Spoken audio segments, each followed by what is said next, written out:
Mégantic érable. La taxe carbone libérale bloquiste a augmenté radicalement le prix des aliments. À elle seule, M. le Président, les carottes ont augmenté de 74 % Ma mère m'a toujours dit de manger des carottes, c'est bon pour les yeux. J'invite le chef du Bloc à en manger plus parce qu'il ne voit pas le coût de son appui à la taxe carbone libérale bloquiste.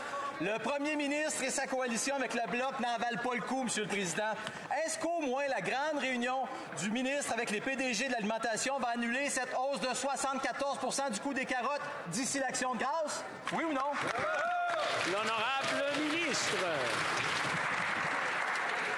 Monsieur le Président, avec la saison de feux de forêt que nous avons eue, les tempêtes, les vagues de chaleur qui ont subi partout ici au Canada et à travers la planète, je pense qu'il y en a qui diraient que les carottes sont cuites, Monsieur le Président. Il faut lutter contre les changements climatiques. Il faut créer des bons emplois au Canada. Il faut aider la population par ces temps difficiles. C'est exactement ce que nous faisons de ce côté-ci de la Chambre. Qu'est-ce que propose le Parti conservateur? Absolument rien en matière de lutte au changement climatique.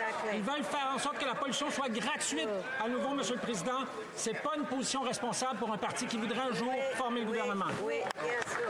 Le député de Mégantic-Lérable. Ce qu'on veut, c'est que l'épicerie coûte moins cher pour tous, Monsieur le Président. La taxe carbone 2.0 que les libéraux imposent sur les Canadiens, contrairement à ce que prétend le Bloc québécois, s'applique aussi au Québec. Le 5 juin, une motion a été présentée en cette Chambre, et je la cite. La Chambre reconnaît que la première taxe sur le carbone est un échec et demande au gouvernement d'annuler immédiatement la deuxième taxe, le règlement sur les combustibles propres. Vous savez quoi?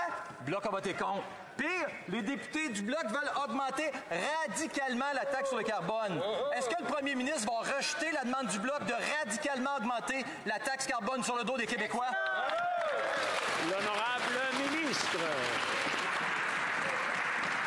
Merci, Monsieur le Président. Et j'aimerais rappeler à mon honorable collègue que dans la plateforme électorale de son parti, lors de la dernière campagne électorale, il proposait de mettre en place un programme sur les carburants propres. C'est exactement ce que nous avons fait, Monsieur le Président.